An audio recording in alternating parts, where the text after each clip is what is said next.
بسم الله الرحمن الرحيم.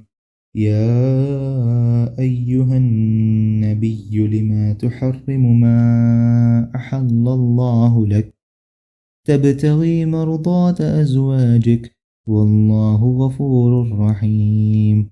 قد فرض الله لكم تحلة أيمانكم والله مولاكم وهو العليم الحكيم.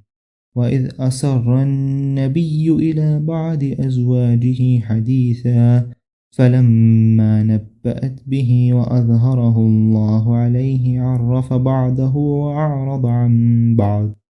فلما نبأها به قالت من أنبأك هذا؟ قال نبأني العليم الخبير. إن تتوبا إلى الله فقد صغت قلوبكما وإن تظاهرا عليه فإن الله هو مولاه وجبريل وصالح المؤمنين والملائكة بعد ذلك ظهير. عسى ربه إن طلقكن أن يبدله أزواجا خيرا منكن مسلمات مؤمنات قانتات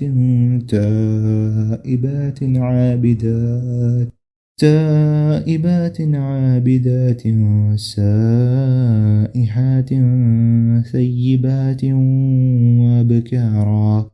يا أيها الذين آمنوا قوا أنفسكم وأهليكم نارا وقودها الناس والحجارة عليها ملائكة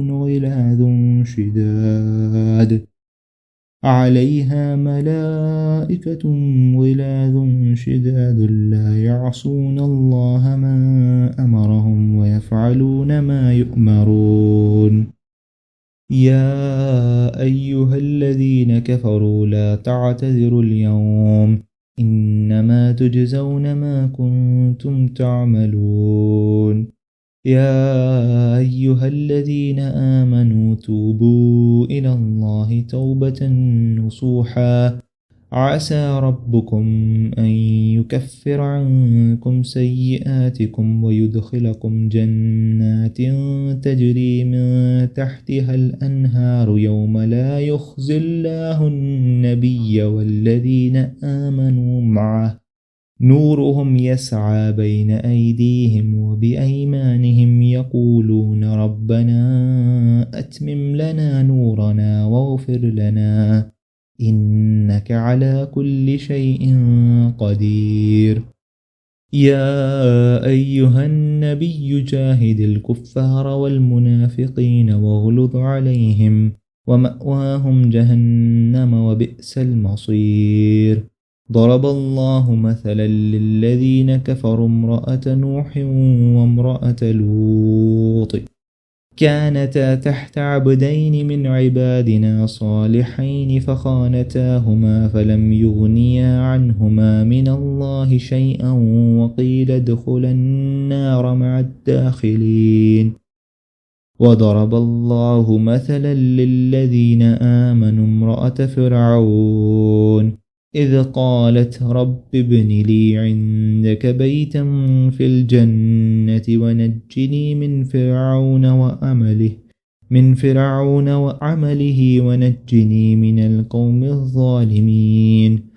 ومريم ابنة عمران التي أحسنت فرجها فنفخنا فيه من روحنا وصدقت بكلمات ربها وكتبه وكانت من القانطين. صدق الله العظيم. مولاي صل وسلم دائما أبدا على حبيبك خير الخلق كل